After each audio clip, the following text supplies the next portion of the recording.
ওই দিন মানিকগঞ্জ গিয়েছিলাম ঘুরতে গিয়ে ঘোরা শেষ করে আমার হাজব্যান্ড বলল, মানিকগঞ্জ যেহেতু এসেছি, তোমার কি কোনো কিছু কেনাকাটা করা লাগবে? কেনাকাটা করার থাকলে তাহলে বলো, কেনাকাটা করে দেই। এত সুন্দর একটা অফার পেয়ে কি বসে থাকবো নাকি? তখনই আমি বললাম, চলো তাহলে কিছু কেনাকাটা করা যাক।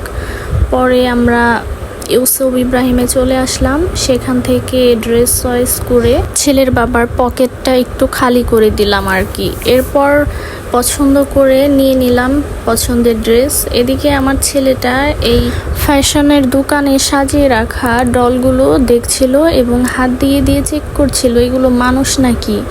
ও তো দেখে অবাক হয়ে গেছে যে এরকম করে দাঁড়িয়ে রয়েছে, কথা বলছে না কেন, হাত দিয়ে দিয়ে দেখছে। এই দোকানের একজন লোক বলছিল, আমার ছেলেটাকে বলছে যে তোমার বলটা আমাকে দিয়ে দাও। ও বলছে না, এই বলটা দেওয়া যাবে না, এটা হচ্ছে ফুটবল। দোকানদার তো অবাক হয়ে বলল, ভালোই তো, এখনই ফুটবল চেনে। আজকের মতো এই পর্যন্তই বন্ধুরা, সকলেই ভালো থাকবেন, আমার পেজের সাথেই থাকবেন। আল্লাহ হাফেজ।